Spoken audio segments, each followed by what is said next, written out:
नमस्कार दोस्तों। अगर आप अरिजीत सिंह का शो देखने के लिए 5,000 रुपए का टिकट लेते हैं और ऑडिटोरियम के अंदर जाने के बाद आपको पता चलता है कि वहां पर अनूप जलोटा साहब हारमोनियम लेके भजन गाने में लगे, आपको कैसा लगेगा?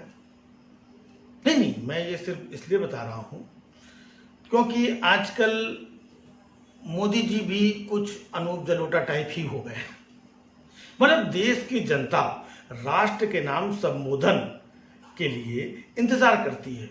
उसको लगता है कि शायद चाइना के बारे में आकर के कुछ बताएंगे कि चाइना को मोदी जी ने किस तरीके से निपटाया, या फिर ये आकर के बताएंगे कि ये जो डीजल और पेट्रोल के रेट इतने बढ़ रहे हैं, ये कब तक और बढ़ेंगे, इसमें अब कितनी देशभक्ति छिपी हुई है, या फिर ये बताएंगे कि कोरोना जो इतनी तेजी से फैलता जा रहा है कि मोदी जी के पास कोई नया मास्टर स्ट्रोक है जिससे वो कोरोना को रोक लेंगे या कोरोना को थोड़ा सा कम करने में मदद मिलेगी।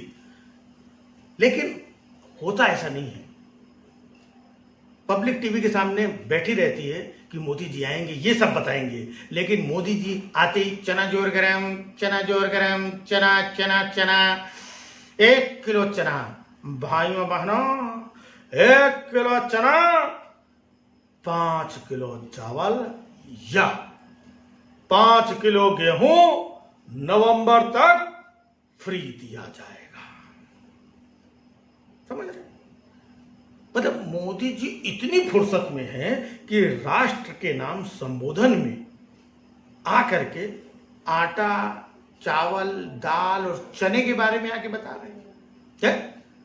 अरे इतना तो निर्मला जी भी आकर के बता ही सकती थी ना, लेकिन निर्मला जी को उस काम के लिए भेजा जाता है, वो बताने के लिए भेजा जाता है जो वो बता ही नहीं पाती है।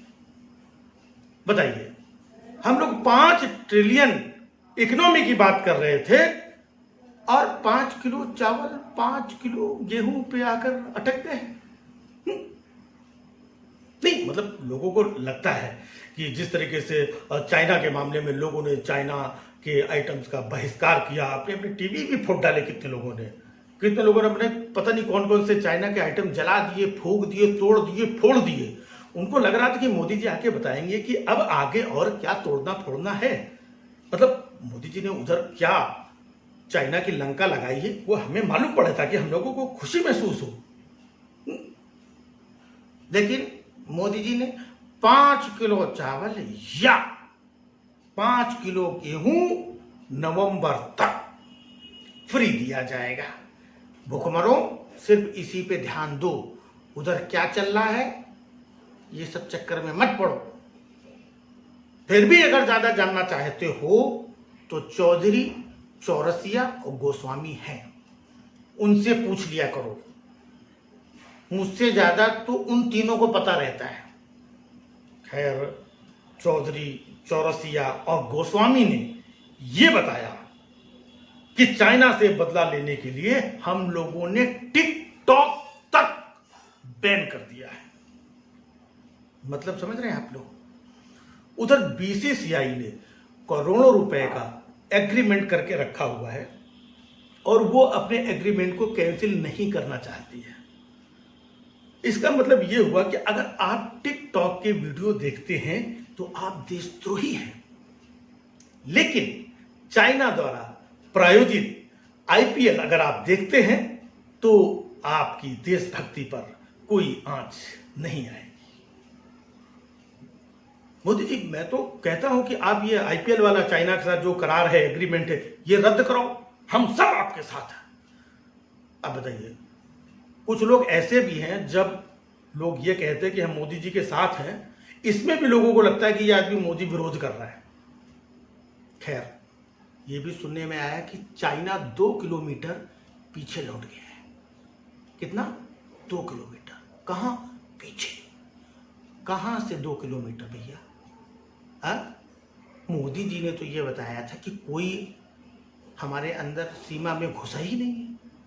तो जब कोई घुसा ही नहीं है तो चाइना वाले अपने बॉर्डर से 2 किलोमीटर पीछे लौट गए होंगे। 2 क्या, वो 4 किलोमीटर, 10 किलोमीटर, 50 किलोमीटर लौट जाए, हमको क्या? बस एक चीज आपने देखी होगी कि आजकल सोशल मीडिया में जरा सा किसी का मतभेद हो जाता है तो लोग एक दूसरे को जयचंद, दोगला तुरंत लिख देते हैं। लेकिन 18 बार जिनपिंग के साथ में झूला झूलने के बाद भी हमें यह नहीं पता चला कि असली जयचंद कौन है। जयचंद का आधुनिक नाम शी जिनपिंग हो गया है। इसलिए इस जिनपिंग से हमें और हम सबको बड़ा सावधान रहने की जरूरत है और इसको मुंह तोड़ जवाब देने की जरूरत है। जी जिनपिंग, बहुत हुआ सम्मान है। हाँ।